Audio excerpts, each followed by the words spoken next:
So historically, the Book of Esther and the lives of Queen Vashti and Queen Esther are set in the time of the Persian Empire.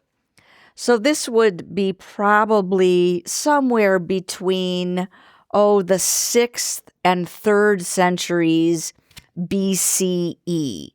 The Jewish people at this time were living in diaspora.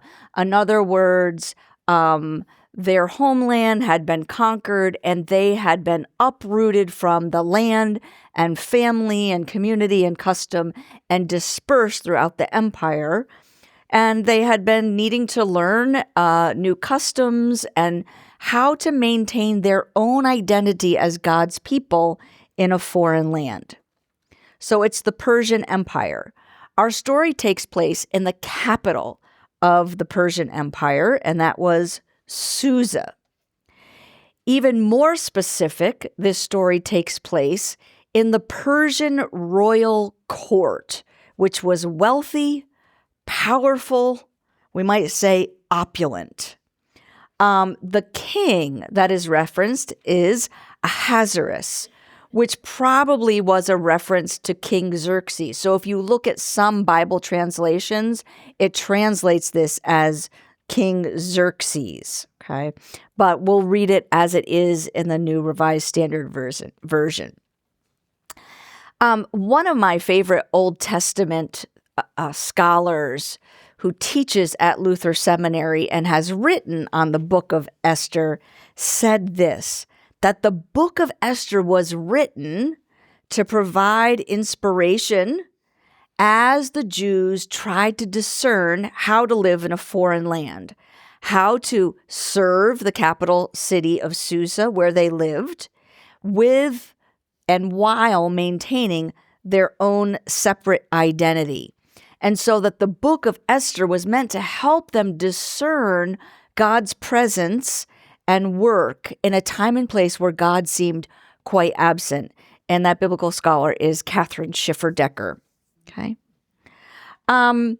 Another piece that we need to mention about the context is that we see anti-Semitism sort of writ large in this narrative.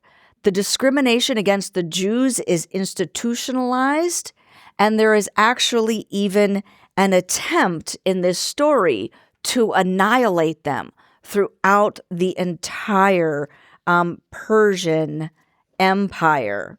Okay, we'll see and hear a little bit about how the king issued a decree at some point in this story in order to destroy all the Jews in the empire. Okay, so there is a plot at stake at the heart of this story to eliminate God's chosen people. So that's a bit about the historical context. What might we say about the literary context, about the context of the book? Well, I mentioned already that it's the 17th book of the Bible. It follows Nehemiah, and it comes before Job.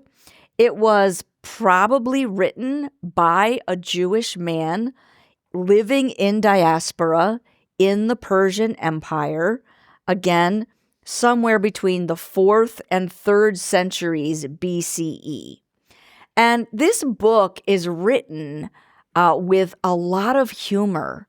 And the humor takes a couple of forms: irony and hyperbole. Lots of exaggeration. Some people have said the genre is something like satire or melodrama. And it could have been performed as a theater performance. And so it likely would have been recited or dramatized each year during the Jewish festival of Purim, okay, which the book establishes and then celebrates. So there are heroes like Esther and Mordecai, and if you can imagine this as theater being performed, those watching could have been cheering on Esther and Mordecai.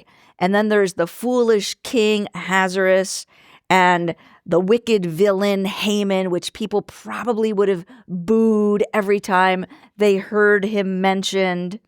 So it is theater. It's meant to be entertaining, but it's also a wisdom tale, that teaches people how to live in a foreign land. The other thing to mention here about the literary context is that it's one of a number of Old Testament stories in which women are the heroines. Esther, Ruth, Deborah, Jael, Tamar. These are a host of women whose stories are told in the Old Testament, who maybe take on a leadership, like an official former leadership role, or perhaps have an informal role, that they play a pivotal part in the working out of the salvation of God's people.